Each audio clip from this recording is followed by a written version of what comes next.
ರಜೆ ನಾವು ಯಾವತ್ತಿದ್ರು ನಾನು ಯಾವತ್ತಿದ್ರು ರಾಜನಾಗಿರ್ತೀನಿ. ಆದ್ರೆ ಅಲ್ಲಿ ಆಯ್ಕೆ ಆಗಿ ಜನಪ್ರತಿನಿಧಿ ಬರ್ತಾನಲ್ಲ, ಅವನು ಕಾರ್ಮಿಕನಾಗಿ ಬಂದಿರ್ತಾನೆ. ಅವನು ನಮ್ಮ ಟ್ಯಾಕ್ಸ್ ಮನಿನಲ್ಲಿ ದುಡ್ಡು ಸಂಬಳ ತಗೊಂತಾನೆ. ಅವನಿಗೆ ಪ್ರತಿಯೊಂದನ್ನು ಸೌಲಭ್ಯ ಕೊಡ್ತೀವಿ. ಅವನಿಗೆ ಸಂಬಳ ಕೊಡ್ತೀವಿ, ಆಮೇಲೆ ಅವ್ನು ಓಡಾಡೋ ಕಾರ್ ಕೊಡ್ತೀವಿ, ಅದಕ್ಕೆ ಕಾರ್ ಫ್ಯೂಯಲ್ ಕೊಡ್ತೀವಿ, ಆಮೇಲೆ ಅವ್ನಿಗೆ ಫೋನ್ಗೆ ರೀಚಾರ್ಜ್ ಮಾಡ್ಕೊಳ್ಳೋಕೆ ರೀಚಾರ್ಜ್ ಅಮೌಂಟ್ ಕೊಡ್ತೀವಿ, ಮತ್ತೆ ಅವ್ನಿಗೆ ಆಫೀಸ್ಗೆ ಬಾಡಿಗೆ ಕೊಡ್ತೀವಿ, ಒಂದು ಆಫೀಸ್ ಮಾಡ್ಕೊಂಡಿರ್ಬೇಕು. ಅವನಿಗೆ ಬೇಸಿಕ್ ಏನೇನು ಬೇಕು, ಮತ್ತೆ ಇರೋದಕ್ಕೆ ಮನೆ, ಪ್ರತಿ ಒಂದನ್ನು ನಮ್ಮ ಟ್ಯಾಕ್ಸ್ ಮನಿನಲ್ಲಿ ಅವನಿಗೆ ಕೊಡ್ತೀವಿ. ಹೌದಲ್ವಾ? ಈಗ ಈ ರಾಜಕೀಯ ವ್ಯಕ್ತಿಗಳು ಒಂದು ಚುನಾವಣೆಯಲ್ಲಿ ಒಬ್ಬ MLA ಆಗ್ಬೇಕು, ಒಬ್ಬ ಶಾಸಕನಾಗ್ಬೇಕು ಅಂತಂದ್ರೆ 50 ಕೋಟಿ 60 ಕೋಟಿ ಖರ್ಚು ಮಾಡ್ತಾರೆ. ಆ 50 ಕೋಟಿ 60 ಕೋಟಿನ ಖರ್ಚು ಮಾಡಿದ್ರೆ ಅವನಿಗೆ ಬರೋ ಸಂಬಳ ಎಷ್ಟು? ಬೇಸಿಕ್ಸ್ ಅಂದ್ರೆ ಬರುವಂತ ಸಂಬಳ, ಮತ್ತೆ ಓಡಾಡೋ ಕ್ಷೇತ್ರ ಭತ್ಯೆ, ಮತ್ತೆ ಫ್ಯೂಯಲ್, ಪ್ರತಿಯೊಂದನ್ನು ಸೇರಿಸಿ ಒಂದು 2.5 3 ಲಕ್ಷ ಬರ್ಬಹುದು. ಎಲ್ಲವೂ ಸೇರಿ ಸಂಬಳ ಒಂದೇ ಅಲ್ಲ, ಒಂದು ತಿಂಗಳಿಗೆ. ಅಂದ್ರೆ 5 ವರ್ಷಕ್ಕೆ ಎಷ್ಟಾಗುತ್ತೆ? 1.5 ಕೋಟಿ ಆಗ್ಬೋದು. 1.5 ಕೋಟಿ ಏನೋ ಸಮಥಿಂಗ್ ಏನೋ ಆಗುದು. 2 ಲಕ್ಷ ಅಂತ ಇನ್ನೂ ಕಡಿಮೆ ಆಗುದು. 1.5 ಕೋಟಿ ಆಗುತ್ತೆ. 50 ಕೋಟಿ ಖರ್ಚು ಮಾಡೋದು, 50 ಕೋಟಿ ಅದನ್ನ ಬ್ಯಾಂಕ್ ಅಲ್ಲಿ ಇಟ್ಟರೆ 15-20 ಲಕ್ಷ ರೂಪಾಯಿ ಬಡ್ಡಿನೇ ಬಂದ್ಬಿಡ್ತಾನೆ. ಇವನು 1.5 ಕೋಟಿಗೆ 50 ಕೋಟಿ ಏನು ಖರ್ಚು ಮಾಡ್ತಾನೆ? ಅಂದ್ರೆ ಅಲ್ಲಿ 50 ಕೋಟಿ ನಾನು ಇನ್ವೆಸ್ಟ್ ಮಾಡಿದ್ರೆ ನಾನು 1000 ಕೋಟಿ ಮಾಡ್ಬೋದು ಅನ್ನೋ ಆಲೋಚನೆ ಇದೆ ಅಲ್ವಾ? ಅದಕ್ಕೋಸ್ಕರ ತಾನೇ ಮಾಡ್ತಾರೆ. ಮತ್ತೆ ಅವ್ರು ಮಾಡ್ತಾ ಇರೋದು ತಪ್ಪು ಅಂತ ಅಲ್ಲ. ಯಾವುದೇ ರಾಜಕಾರಣಿ ಆಗಿ ಅವ್ನ್ ಬರ್ಬೇಕಾದ್ರೆ ನಾನೇನೋ ಒಳ್ಳೇದ್ ಮಾಡ್ಬೇಕು ಅಂತಾನೆ ಬಂದಿರ್ತಾನೆ. ನಾನೇನೋ ಒಳ್ಳೇದೇ ಮಾಡ್ಬೇಕು ಅಂತ ಬಂದ್ರು ಕೂಡ ಅವನ್ ಏನ್ ಮಾಡ್ತಾನೆ, ನಾನ್ ಬೇಗ ಹೋಗ್ಬಿಟ್ಟು ಸೇರ್ಕೋಬೇಕು, ನಾನ್ ಬೇಗ ಹೋಗಿ ಗೆದ್ಬಿಟ್ಟು ಅಲ್ಲೇನೋ ಮಾಡ್ತೀನಿ ಅಂತ ಹೋಗ್ತಾನೆ. ಅವ್ನ್ ಏನ್ ಮಾಡ್ತಾನೆ, ಅವನಿಗೆ ಸಪೋರ್ಟ್ ಮಾಡಿರ್ತಾರೆ. ಅಂದ್ರೆ ಈಗ ಅವನ ದುಡ್ಡು ಕಡಿಮೆ ಇದ್ರು ಕೂಡ, ಅಷ್ಟೊಂದು ಖರ್ಚು ಮಾಡಕ್ಕೆ ದುಡ್ಡು ಕಡಿಮೆ ಇದ್ರು ಕೂಡ ಅಲ್ಲಿಂದ ಬಂದು ಮತ್ತೊಬ್ಬರನ್ನ ಕೇಳ್ತಾನೆ, ನಾನ್ ಕೊಡ್ತೀನಿ ಹೋಗ ನೀನು ಅಂತ ಕಳಿಸ್ತಾರೆ. ದುಡ್ಡು ಕೊಟ್ಬಿಟ್ಟು ಅಲ್ಲಿ ಬಂದಾಗ ಏನ್ ಮಾಡ್ತಾರೆ, ಬಂದಿರೋನಿಗೆ ಅವ್ನ್ ದುಡ್ಡು ಕೊಟ್ಟಿರ್ತಾನ, ಅವ್ನ್ ದುಡ್ಡು ಕೇಳಲ್ಲ. ನಿನ್ ಸಾಲ ಹೆಂಗಪ್ಪ ತೀರ್ಸ್ಬೇಕು ಅಂತ ಕೇಳಲ್ಲ. ಸರ್ ನೀವೇನ್ ಕೊಡ್ಬೇಡಿ ಸರ್, ಅದ ಇಟ್ಕೊಳ್ಳಿ ಸರ್ ನೀವೇ ಅಂತ ಹೇಳಿ. ಆದ್ರೆ ಅವನೊಂದು ಯಾವ್ದೋ ಒಂದು ಬಿಸ್ನೆಸ್ ಮಾಡ್ತಾ ಇರ್ತಾನೆ, ಒಂದ್ ಶಾಲೆ ನಡೆಸ್ತಾ ಇರೋದು, ಇಲ್ಲ ಒಂದು ಮೆಡಿಕಲ್ ಕಾಲೇಜ್ ಮಾಡ್ತಾ ಇರೋದು, ಇಲ್ಲ ಅಂದ್ರೆ ಒಂದು ಕಾಂಟ್ರಾಕ್ಟ್ ಮಾಡ್ತಾ ಇರೋದು, ಇನ್ನು ಬೇರೆ ಬೇರೆ ಈಗ ಅಂದ್ರೆ ಅವ್ನ್ ಬಿಸ್ನೆಸ್ಗೆ ಇದನ್ನ ನಮ್ಗೊಂದು ಸ್ಯಾಂಕ್ಷನ್ ಮಾಡ್ಕೊಂಡು ಕೊಡಿ ಅಂತ ಕೇಳ. ಒಂದು ಮೆಡಿಕಲ್ ಕಾಲೇಜ್ ಮಾಡ್ಕೊಂಡು ಒಂದ್ಸಲ ಇನ್ನೊಂದು ಮೆಡಿಕಲ್ ಕಾಲೇಜ್ ಮಾಡ್ಕೊಂಡು ಇದು ಮಾಡ್ಕೊಂಡು ಕೊಡಿ.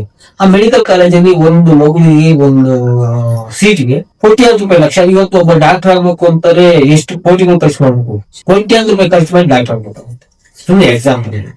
ಇನ್ನು ಅಂತ ಎಂತೆಂತವೂ ಇದೆ. ಮತ್ತೆ ನಮ್ಗೊಂದು ಬಾರಿಸ್ ಲೈಸೆನ್ಸ್ ಗೆ ಮಾಡ್ಕೊಬಹುದು, ಮದ್ಯದ ಫ್ಯಾಕ್ಟ್ರಿಗೆ ಲೈಸೆನ್ಸ್ ಕೊಡು, ಒಂದು ಇಂಡಸ್ಟ್ರಿಯಲ್ ಲೈಸೆನ್ಸ್ ಕೊಡು, ಯಾವ್ದೋ ಮುಗಿದಲ್ಲಿ ತಗೊಂತಾರೆ. ಆ ಅಭಿವೃದ್ಧಿ ಅಂದ್ರೆ ನನ್ನ ದುಡ್ಡನ್ನ ಯಾವ್ಯಾವ ತರ ತಗೋಬೇಕು ಅನ್ನೋದು ನನಗೆ ಗೊತ್ತಿರುತ್ತೆ. ಹೌದಲ್ವಾ? ನಮ್ಗೆ ಅಭಿವೃದ್ಧಿ, ನಮ್ಗೆ ನಾವು ಕಟ್ಟುವಂತ ಟ್ಯಾಕ್ಸ್ ಮನಿ ನಮ್ಗೆ ವಾಪಸ್ ಬರಬೇಕು. ಆ ಟ್ಯಾಕ್ಸ್ ಮನಿ ವಾಪಸ್ ಬರಲ್ಲ. ಎಲ್ಲೋ ಅಲ್ಲೇ ಅಲ್ಲಿ ಭ್ರಷ್ಟಾಚಾರ ಕನ್ವರ್ಟ್ ಆಗುತ್ತೆ. ನನ್ಗೂ ಮೊದಲು ನಾನೇನ್ ಮಾಡ್ತೀನಿ, ವೋಟ್ ಮಾಡ್ಬೇಕಾದ್ರೆ ನಮ್ಮ ರಾಜಕಾರಣಿಗಳು 500, 1000 ಬಿರಿಯಾನಿನೋ ಆಮಿಷಗಳು ಏನೋ ಕೊಡೋದು.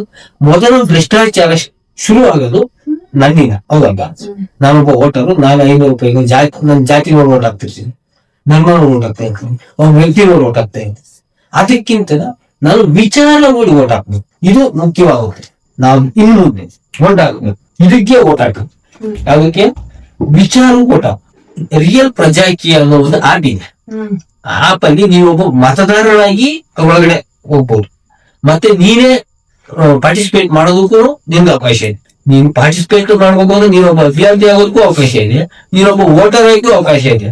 ಮತ್ತೆ ಅಭ್ಯರ್ಥಿ ಆಗಿರ್ತಾನಲ್ಲ ಅವನನ್ನ ನೀನ್ ಪ್ರಶ್ನಿಸ್ಬೇಕು. ಅಂದ್ರೆ ನೀನ್ ಯಾವ ತರ ಕೆಲಸ ಮಾಡ್ತೀಯ, ನೀನ್ ನನ್ಗೆ ಯಾವ ತರ ಕನೆಕ್ಟ್ ಆಗ್ತೀಯಾ, ನಿನಗೆ ಯಾವ ರೀತಿ ಕೆಲಸ ಮಾಡ್ತೀಯಾ, ನನ್ನ ಏರಿಯಾದಲ್ಲಿ ಬಂದು ನೀನು ಯಾವ ತರ ನೋಡ್ತೀಯಾ, ನಮ್ಮನ್ನೆಲ್ಲ ಹೆಂಗ್ ಆಡಳಿತದಲ್ಲಿ ಇನ್ವಾಲ್ವ್ ಮಾಡ್ಕೊಂತೀಯಾ ಅನ್ನೋದನ್ನೆಲ್ಲ ಕೇಳಬೇಕು. ನಿಮ್ಮ ವೋಟ್ಗೆ ರೈಟ್ ಥಿಂಗ್ಸ್, ನಿಮ್ ವೋಟಿಂಗ್ ರೈಟ್ಸ್ ಇರುತ್ತೆ ಅದ್ರಲ್ಲಿ. ಅಂದ್ರೆ ಯಾರಿಗೆ ಎಷ್ಟೆಷ್ಟು ವೋಟ್ ಕೊಡ್ಬೋದು, 4-5 ಜನ ಇರ್ತಾರೆ. ಅದ್ರಲ್ಲಿ ಯಾರು ನಿಮಗೆ ಜಾಸ್ತಿ ಜನ ವೋಟ್ ಮಾಡಿರ್ತಾರೆ ಅಂದ್ರೆ ಈಗ 5 ಸ್ಟಾರ್ ರೇಟಿಂಗ್ ಇರುತ್ತೆ.